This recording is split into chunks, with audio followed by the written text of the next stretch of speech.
Di seluruh dunia, negara-negara memiliki sumber daya dan keahlian yang berbeda-beda. Hal ini seringkali mendorong negara-negara untuk melakukan perdagangan. Misalkan negara Arab Saudi, terkenal dengan minyaknya, sementara Jepang ahli dalam produksi teknologi. Untuk mendapatkan barang-barang yang mereka butuhkan, negara-negara ini melakukan perdagangan internasional.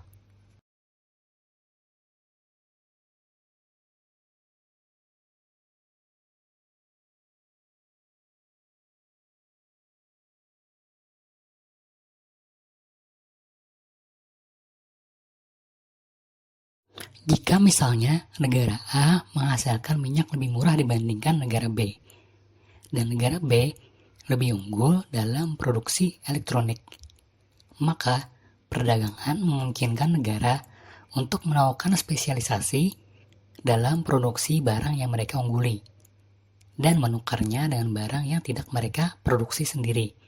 Konsep ini dikenal dengan keunggulan komparatif. Melalui perdagangan, negara A dapat menjual minyaknya ke negara B, sementara negara B menjual elektroniknya ke negara A. Dengan cara ini, kedua negara mendapatkan keuntungan dari spesialisasi yang mereka lakukan.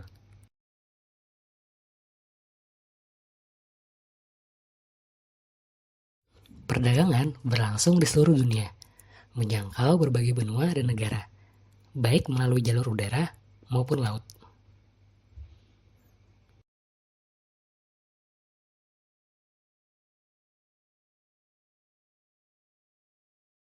Perdagangan internasional mencakup berbagai barang, dari bahan mentah seperti minyak dan biji besi, hingga produk jadi seperti pakaian dan juga smartphone.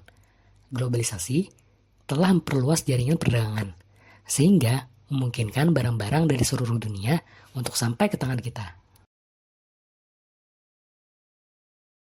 Tidak hanya perdagangan barang, rantai pasok global juga memainkan peran penting. Misalnya, sebuah ponsel yang Anda gunakan mungkin dirancang di Amerika, namun dibuat di Cina, dan komponen-komponennya berasal dari berbagai negara lainnya. Ini menunjukkan betapa terhubungnya perekonomian dunia.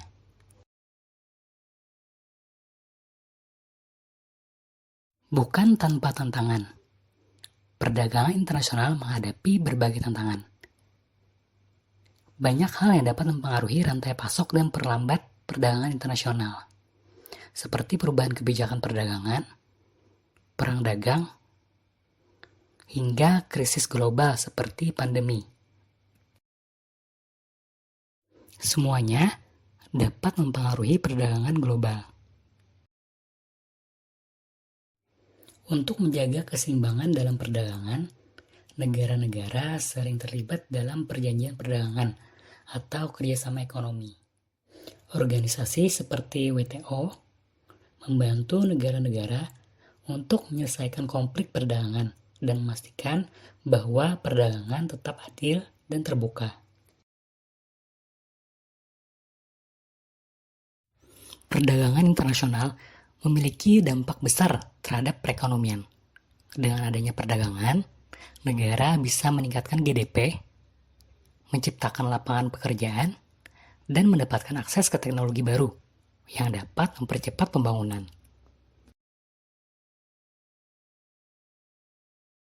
Nah, jadi itulah gambaran singkat tentang perdagangan dan perekonomian dunia.